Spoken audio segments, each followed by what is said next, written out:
بسم اللہ الرحمن الرحیم الحمد للہ رب العالمین وصلی اللہ علی سیدنا محمد وآلہ الطاہرین اللہم صلی علی محمد وآل محمد۔ تقلید کے حوالے سے جو ہمارا ایک سلسلہ جاری تھا، اس کے متعلق جو ایک اور سوال کیا جاتا ہے وہ یہ ہے کہ اگر مجتہد، اگر فقیہ سارے کے سارے قرآن اور حدیث سے احکام کو لیتے ہیں تو پھر ان کے درمیان اختلاف کیوں ہے؟ کئی ایک ایسے لوگ جو اتنا فہم نہیں رکھتے، یا مثلاً فہم رکھتے ہیں لیکن جان بوجھ کر ایسی وہ دلیلیں بناتے ہیں لوگوں کو اس چیز سے دور کرنے کے لیے۔ وہ لوگ کہتے ہیں کہ ہم دیکھتے ہیں کہ فقہا اور مراجع ان کا کئی ایک مسائل میں آپس میں اختلاف ہو جاتا ہے۔ مثلا ایک فقیہ، ایک مجتہد جمعہ کو واجب عینی کہتا ہے، دوسرا واجب تخیری کہتا ہے۔ بعض ایسے بھی تھے کہ جو اس کے اصلا جواز میں اشکال کرتے تھے غیبت کبریٰ کے دور میں۔ اسی طرح چاند کا مسئلہ ہے، مثلا کچھ کہتے ہیں کہ اپنے علاقے میں نظر آئے تو ثابت ہے، کچھ کہتے ہیں کہ دنیا میں کہیں بھی نظر آ جائے تو چاند ثابت ہے۔ تو اگر مجتہدوں کی تقلید کریں گے تو اس اختلاف کا سامنا آئے گا اور امت میں انتشار پیدا ہوگا، اور یہ بات اس چیز کی بھی دلیل بنتی ہے کہ اگر یہ قرآن و حدیث سے لیتے اور ذاتی آراء نہ ہوتی ان کی تو ان کا آپس میں اختلاف نہ ہوتا۔ یہ اس طرح سے اعتراض اٹھایا جاتا ہے۔ اس حوالے سے میں سب سے پہلی بات جو عرض کروں گا وہ یہ ہے کہ اگر کسی علم کے ماہرین میں بھی آپس میں اختلاف اس بات کا موجب بنتا ہے کہ ان سے دور ہو جائے انسان، تو پھر ایسے لوگوں کو چاہیے کہ ڈاکٹروں سے دور ہو جائے، چونکہ وہ ایک ہی یونیورسٹی سے پڑھ کے آتے ہیں، ایک ہی نصاب پڑھ کے آتے ہیں، آپس میں اختلاف کرتے ہیں۔ کوئی مرض بناتا ہے، دوسرا کوئی اور مرض بناتا ہے، یہ کوئی اور علاج تشخیص کرتا ہے، دوسرا کوئی اور علاج تشخیص کرتا ہے۔ اسی طرح پھر انجینئر حضرات کو بھی چھوڑ دینا چاہیے، چونکہ وہ بھی اگرچہ ایک ہی کالج سے پڑھ کر آئے ہیں لیکن ایک ہی جگہ میں ایک بلڈنگ کے بنانے کا انہیں کہا جائے تو ہر انجینئر اپنے علم کے مطابق نقشہ بناتا ہے، ایک کوئی نقشہ بناتا ہے، اس کا دوسرا کوئی اور بناتا ہے۔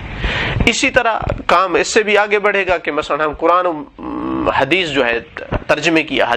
کتابیں جو ہیں جن کا ترجمہ ہو چکا ہے، ان میں اگر اختلاف ہے اور پایا گیا ہے اختلاف کا ایک حدیث کے ترجمے، قرآن کی کئی ایک آیات،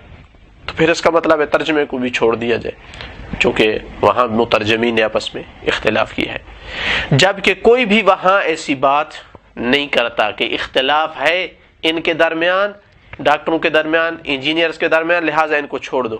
کیوں؟ چونکہ جانتا ہے اگر ایسی بات کی تو لوگ پاگل سمجھ کر دور کر دیں گے۔ لیکن دین بیچارہ ہے، یعنی اس کا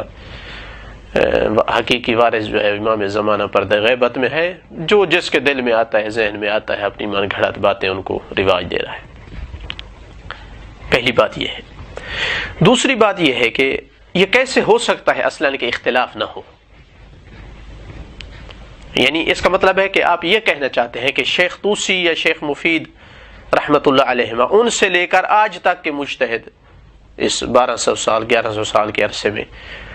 ان سب کا علم ایک جیسا ہونا چاہیے، ان کا فہم ایک جیسا ہونا چاہیے، ان کا تجربہ ایک جیسا ہونا چاہیے،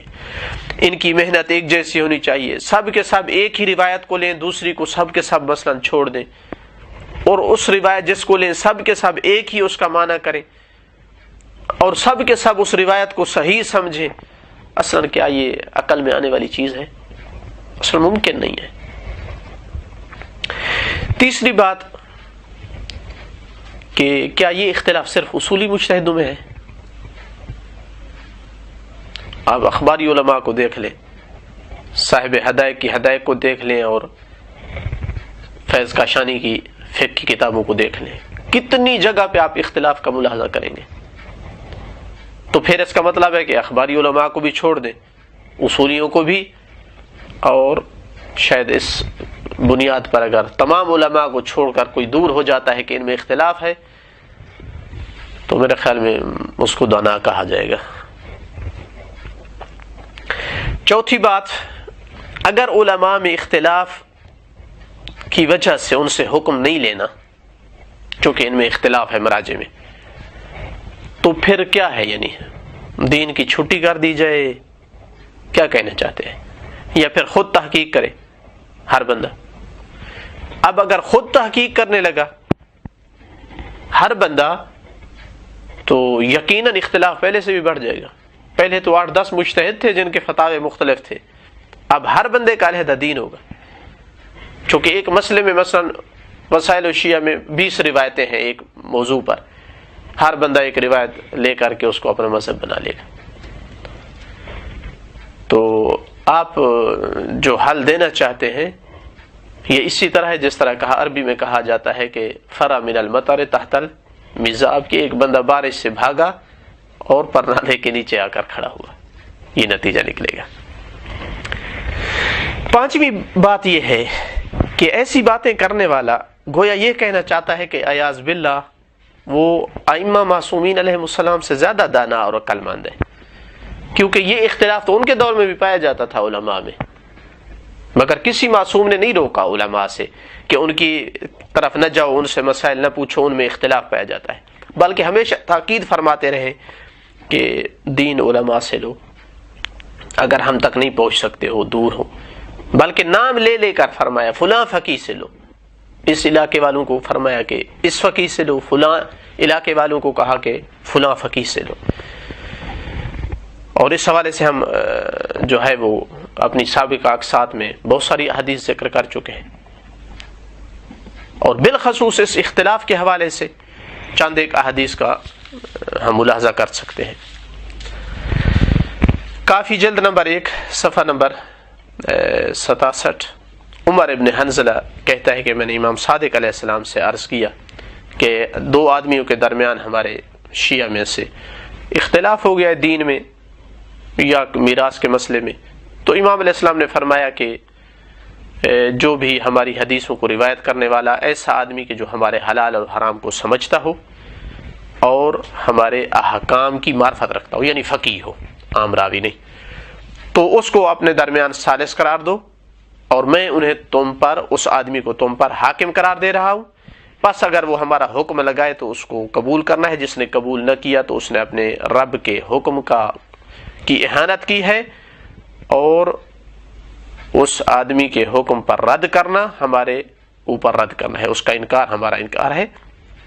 آگے راوی کہتا ہے، ہمارا جو شاہد ہے، راوی کہتا ہے کہ مولا وہ اگر اختلاف کر جائیں آپس میں، اور اختلاف بھی حدیث کی وجہ سے کیا ہے، مثلا ایک نے ایک حدیث لی ہے، اس کو تطبیق دیا ہے، دوسرا کہتا ہے کہ نہیں یوں ہے حدیث، دوسری حدیث لے لی، تو پھر اب یہ اعتراض کرنے والا آدمی شاید ہوتا تو کہتا کہ علماء کو چھوڑ دو پھر اگر وہ اختلاف کر رہے ہیں، لیکن امام علیہ السلام نے کیا فرمایا؟ الحکم و ما حکم به اعدلهما و افقههما، کہ حکم وہ ہے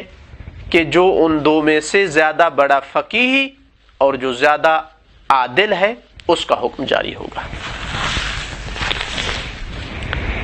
اور جو زیادہ حدیث میں سچا اور زیادہ صاحب ورع تقوی ہے، اور دوسرے کے حکم کو چھوڑ دو۔ تو اس کا مطلب کیا ہوا؟ امام علیہ السلام یہ فرمانا چاہتے ہیں کہ اگر علماء کے درمیان اختلاف ہو جائے تو چھوڑ نہیں دینا علماء کو، ان میں سے جو عالم اور افقہ ہے اس کی بات مانو۔ تو اب جو اعتراض کرتا ہے کہ اختلاف ہے فقہاء میں لہذا چھوڑ دو، اس کا مطلب ہے وہ ائمہ علیہ السلام سے بھی آگے چلنا چاہتا ہے۔ دوسری حدیث مثلا آپ دیکھ سکتے ہیں تہذیب الاحکام جلد نمبر 6 صفحہ نمبر 301 پر، موسیٰ ابن عقیل نمیری کہتا ہے کہ امام صادق علیہ السلام سے پوچھا گیا ایک ایسے آدمی کے بارے میں کہ اس کے اور اس کے بھائی کے درمیان جھگڑا ہے کسی حق میں، اور وہ 2 آدمی پر اتفاق کرتے ہیں کہ وہ فیصلہ کریں گے، اور انہوں نے اختلاف کیا ہے۔ امام نے پوچھا کیف یختلفان، کس طرح اختلاف کیا ہے؟ تو یہ کہتا ہے کہ میں نے عرض کیا کہ ہر ایک نے اپنے ساتھی کے حق میں حکم لگایا ہے، اس نے اپنے ساتھی کے حق میں، اس نے دوسرے نے اپنے ساتھی کے حق میں۔ تو یہاں بھی امام نے جواب میں یہی فرمایا ينظر الى اعدلهما وافقههما، ان دونوں میں سے جو زیادہ عدالت والا اور زیادہ فقاہت رکھنے والا ہے، بڑا فقیہ ہے، اللہ کے دین میں زیادہ فقاہت رکھتا ہے اس کا حکم نافذ ہوگا۔ فقیہ میں من لا یضر الفقیہ جلد نمبر 3 صفحہ نمبر 8 پر داؤد الحسین ان ابی عبداللہ فی رجلین، ایسے دو آدمی کے بارے میں امام صادق سے پوچھتا ہے کہ جو دو عادل آدمیوں پر ان کا اتفاق ہوا، ان کو درمیان میں ثالث قرار دیا کسی امر میں جو ان میں مورد اختلاف تھا، اور وہ دونوں مختلف ہو گئے فیصلہ کرنے والے، تو مولا پھر کس کا حکم جو ہے وہ جاری ہوگا اور نافذ ہوگا؟ یہاں بھی اس روایت میں بھی امام نے یہی فرمایا ینظر الی افقاہہما واعلمہما باحادیثہما واورائہما، جو ہماری حدیث کو زیادہ جاننے والا اور زیادہ فقاہت رکھنے والا ہو، یہ نہیں جو بڑا راوی ہو، جو زیادہ فقاہت رکھتا ہے، علم رکھتا ہے، اس کا حکم جاری ہوگا اور عدالت میں ورع میں زیادہ ہو، دوسرے کی طرف توجہ نہیں کی جائے گی۔ چوتھی حدیث، یہ حدیث آئی ہے کافی جلد نمبر 166 پیج نمبر، سماع عن ابی عبداللہ، سماع کہتا ہے کہ امام صادق علیہ السلام سے میں نے پوچھا کہ ایک آدمی ہے کہ جس کے پاس دو آدمی جو اس کے ہم مذہب ہیں کسی مسئلے میں انہوں نے اختلاف کر دیا ہے، ایک کہتا ہے تیرے لیے یہ چیز حلال ہے لے لو یأمر بأخذہ والآخر ینہا عنہ، دوسرا کہتا ہے کہ نہیں حرام ہے نہ لو، اختلاف ہو گیا، تو اب کیا کرے وہ؟ کیفا یصنع؟ فقال یرجعہ حتی یلقى من یخبرہ، انتظار کرے، کوئی فیصلہ نہ لگائے، نہ حلال کا نہ حرام کا، یہاں تک کہ امام کی ملاقات کرے۔ فہو فی سعۃ حتی یلقاہ، اور امام کی ملاقات تک وہ آزاد ہے، یعنی جس پہ بھی عمل کرے، فتویٰ نہ دے حلال حرام کا، لیکن وہ جو ہے عمل میں آزاد ہے، جس پہ عمل کرتا رہے۔ بأیہما اخذت من باب التسلیم وسعک، جس کو بھی تسلیم خم سر تسلیم خم کرتے ہوئے قبول کر لے، عمل کرنے میں وہ آزاد ہے۔ تو اس کا مطلب ہے کہ یہ اختلاف موجود تھا اس وقت بھی، اور ائمہ کو بھی بتایا گیا کہ تمہارے اصحاب کے درمیان اختلاف ہے، لیکن کسی روایت میں امام علیہ السلام نے نہیں فرمایا کہ علماء کو چھوڑ دو چونکہ یہ ہماری حدیثوں کے سمجھنے میں اختلاف کر رہے ہیں۔ کتاب الغیبہ شیخ طوسی کی صفحہ نمبر 377، یہ ایسی کتاب سے حدیث لی ہے شیخ طوسی نے کہ جو کتاب اہل قوم نے بھیجی تھی امام زمان عجل اللہ فرجہ الشریف کی طرف کہ یہ کتاب صحیح ہے یا نہیں، تو جواب آیا تھا کہ ساری کتاب صحیح ہے، اس سے یہ حدیث لی ہے۔ یہ متعلق ہے حدیث ماہ رمضان کے دعائے الوداع پڑھنے کے بارے میں۔ کاتب نے یہ لکھا قد اختلف فیہ اصحابنا، ہمارے اصحاب اختلاف کر گئے اس مسئلے میں۔ فبعضهم یقول یقرأ فی آخر لیلۃ منہ، بعض کہتے ہیں کہ ماہ رمضان کی آخری رات میں پڑھے، اور بعض کہتے ہیں کہ آخر دن میں پڑھے، یعنی آخری رات بھی گزر جائے، جب ماہ شوال کا ہلال نظر آئے تو اس کو پڑھے۔ جواب میں لکھا ہوا یہ آیا العمل فی شہر رمضان فی لیالی ہے، ماہ رمضان میں جو عمل ہے وہ اس کی راتوں میں ہے، یعنی آخری رات میں الوداع کی دعا پڑھی۔ تو یہاں پھر ایک بار سائل ذکر کر رہا ہے کہ تمہارے اصحاب جو ہے شیعہ علماء روات اختلاف کر رہے، لیکن امام نے صحیح حکم بتایا ہے، ساتھ یہ نہیں کہا کہ پھر علماء کے پاس نہ جاؤ۔ اسی طرح کتاب الغیبہ ہی میں 378 پیج پر محمد بن عبداللہ بن جعفر الحمری یہ لکھتا ہے حسین بن روح کی طرف کہ بعض فقہا سے میرے لیے پوچھنا، یہ کنایہ کیا جاتا تھا بعض فقہا سے، یعنی امام زمانہ اجل اللہ فرجہ شریف سے، کہ جب پہلے تشہد کے بعد بندہ اٹھتا ہے تیسری رکعت کے لیے تو کیا اس وقت اللہ اکبر کہنا واجب ہے یا نہیں؟ کہتا ہے فإن بعض اصحابنا قال لا يجب علیہ تکبیر، بعض اصحاب کہتے ہیں کہ تکبیر نہیں ہے، اس کا مطلب ہے دوسرے کچھ بعض کہتے ہیں کہ ہے، اسی لیے لکھ رہا ہے، اگر اتفاق ہوتا تو نہ لکھتا۔ تو پھر یہاں جواب آیا کہ اس میں دو حدیثیں ہیں جس پر عمل کر لو، ٹھیک ہے۔ تو اس کا مطلب ہے کہ روایات متعدد ہیں، جو بتاتی ہیں کہ اختلاف اس دور میں بھی موجود تھا ائمہ کے زمانے میں، اور اس کے باوجود لوگ فقہا سے پوچھتے تھے مسائل۔ ہاں، اس وقت یہ چیز موجود تھی کہ اختلاف کو حل کرنے کا ایک طریقہ موجود تھا کہ امام کی طرف پیغام بھیج دو، لیٹر بھیج دو، قاصد بھیج دو، حل ہو جائے گا مسئلہ۔ لیکن آج چونکہ یہ ممکن نہیں ہے تو مجبور ہے انسان کے جس فقیہ کی طرف رجوع کی ہے، جس کی تقلید کی ہے، اسی پر عمل کرتا رہے، یہاں تک کہ امام زمانہ اجل اللہ فرجہ شریف تشریف لائیں گے۔ آخری اور چھٹی بات یہ ہے اس حوالے سے کہ حقیقت یہ ہے کہ ایسا اعتراض کرنے والا انسان علمی مباحث سے اتنا دور ہے کہ اسے پتہ ہی نہیں ہے کہ اصلا اختلاف فتاوی کے اسباب کیا ہیں۔ اس کو اگر معلوم ہوتا تو یقیناً وہ ایسا اعتراض نہ کرتا۔ یہ نہ جاننے والے بندے کا ہے، جو ان چیزوں میں وارد ہے وہ جانتا ہے کہ یقیناً اختلاف ہونا چاہیے، اتنے اسباب موجود ہیں اختلاف کے۔ لہٰذا اس اختلاف کے کچھ ایسے اسباب ہیں جن کے ہوتے ہوئے اختلاف کا پایا جانا ضروری ہے۔ ان میں سے میں چند ایک کی طرف اختصار سے اشارہ کروں گا، ایسے بہت سارے اسباب ہیں۔ ایک سبب مثلا یہ ہے کہ اکثر فقہی ابواب میں روایات مختلف اور متضاد پائی جاتی ہیں۔ اب ہر فقیہ اپنی تحقیق کے مطابق ان میں سے وہ روایت اختیار کرتا ہے جس کو وہ صحیح اور درست سمجھتا ہے، دوسرے کے ہاں دوسری روایت صحیح ہوتی ہے۔ اب مثلا نماز جمعہ کا مسئلہ ذکر کیا گیا ہے، تو ایک مرتبہ میں نے کوشش کی کہ اس میں دیکھو کتنی روایات ہیں، تو 16 قسم کی روایات پائی گئی جن کی دلالت مختلف تھی۔ تو اب اس طرح کا جو اختلاف پایا جاتا ہے، اس کو کہا جائے کہ یہ مجتہد کی ذاتی رائے ہے،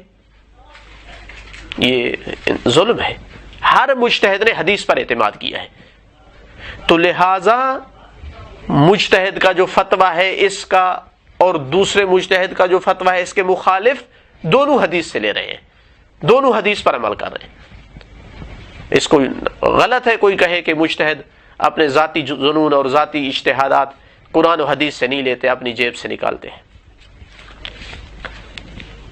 یہ وہ کہہ سکتا ہے جو اس قسم کے کام اور علمی مباحث سے دور ہو۔ دوسرا سبب اختلاف یہ ہوتا ہے کہ حدیثیں مثلا سب صحیح ہوتی ہیں، لیکن ان کو آپس میں جمع کرنے میں اختلاف ہو جاتا ہے کہ امام علیہ الصلوۃ والسلام مثلا ایک روایت میں کہا ہے کہ جائز ہے اور ایک روایت میں کہا ہے کہ جائز نہیں ہے، مثلا نہیں کی ہے کہ ایسا نہ کرو۔ اب ممکن ہے ایک فقیہ سمجھے کہ یہ جو نہیں کی ہے حرام نہیں کہنا چاہتے، مکروہ کہنا چاہتے ہیں، دوسرے نے سمجھا کہ نہیں، جب منع کیا ہے تو اس کا مطلب ہے حرام ہے۔ اب جو اس نہیں والی روایت کو کراہت پر حمل کر رہا ہے تو پھر کوئی مشکل نہیں، جواز باقی رہے گا لیکن مکروہ ہوگا۔ لیکن جو حرام پر حمل کر رہا ہے تو وہ اس کام کو کہے گا کہ یہ اس میں حرام والی روایت اور جواز والی ٹکرا رہی ہیں، اور ممکن ہے اگر کوئی مرجح پایا گیا ہے حرام والی روایت کا تو وہ فتویٰ دے سکتا ہے کہ یہ عمل حرام ہے۔ تو اس کا معنی یہ ہوا کہ یہ اختلاف اس طرح کا نتیجتاً یہ بھی حدیث پر عمل کرنے کا نتیجہ ہے۔ اس نے اور طرح سے جمع کیا ہے حدیثوں کے درمیان، اس نے اور طرح سے جمع کیا ہے۔ تیسرا سبب اختلاف مثلا یہ ہوتا ہے کہ بعض دفعہ حدیثیں مختلف نہیں ہوتی لیکن ان کے الفاظ کی تفسیر میں اور توضیح میں اختلاف ہو جاتا ہے۔ مثلا اب چاند کے بارے میں آپ کہہ رہے ہیں کہ اختلاف ہے، اب چاند کے بارے میں آیا ہے کہ صم للرؤیا وافطر للرؤیا، اس وقت روزہ رکھو، ماہ رمضان سمجھو جب چاند کو دیکھو، اور اس وقت افطار کرو یعنی عید قرار دو جب چاند کو دیکھو۔ اب دیکھنے سے کیا مراد ہے؟ ضروری ہے صرف آنکھ سے دیکھیں؟ بعض نے یہی معنی سمجھا، بعض نے کہا ہے کہ نہیں دیکھیں، جس سے بھی دیکھیں، حتیٰ ٹیلیسکوپ کے ذریعے سے دیکھ لیں۔ اسی طرح کیا پوری دنیا میں کہیں نظر آ جائے تو یہ دیکھنا متحقق ہو گیا ہے یا نہیں؟ دیکھنے سے مراد ہے ہر کوئی اپنے علاقے میں دیکھے۔ تو جو بھی فتویٰ دے رہا ہے ان اختلاف کرنے والوں میں سے، بن نتیجہ وہ حدیث پر اعتماد کرتے ہوئے کہ میں نے حدیث سے یہ سمجھا ہے، کوئی اپنی جیب سے کوئی چیز نہیں لا رہا ہے۔ اسی طرح قرآن مجید کی تفسیر اور فہم میں اختلاف ہو جاتا ہے، آیت کے معنی میں اس کے پاس اپنی دلیلیں ہیں کہ یہ معنی ہے، لغت میں اس طرح استعمال ہوا ہے، عرب اس طرح استعمال کرتے تھے، اس کے پاس اپنی دلیل ہے۔ تو بن نتیجہ یہاں بھی قرآن پر عمل کرنے میں اختلاف ہو رہا ہے، کوئی اپنی طرف سے کچھ بھی نہیں بنا رہا۔ الغرض یہ سب اختلافات لوٹ جاتے ہیں قرآن و حدیث کی طرف. کوئی مجتہد اپنی طرف سے نہیں بناتا ہے، ہر مجتہد معذور ہے، اور مقلد اس حالت میں کوشش کرے کہ جو مجتہد زیادہ تجربہ کار ہے، زیادہ سمجھدار ہے، اس سے فتویٰ لے، تو ایسا مقلد بھی معذور ہے، چونکہ اس کے علاوہ جب تک امام علیہ السلام غیب ہیں کوئی حل نہیں ہے. لیکن کچھ لوگ جو علمی طور پر اتنے کمزور ہیں کہ ان مسائل کو نہیں سمجھ سکتے، اور اس سے بھی بڑی مشکل یہ ہوتی ہے کہ وہ پھر دین کی ترجمانی کی بھی کوشش کرنا شروع کر دیتے ہیں، بجائے اس کے کہ وہ مثلا ان چیزوں کے بارے میں پوچھتے اور اپنے علم میں اضافہ کرتے.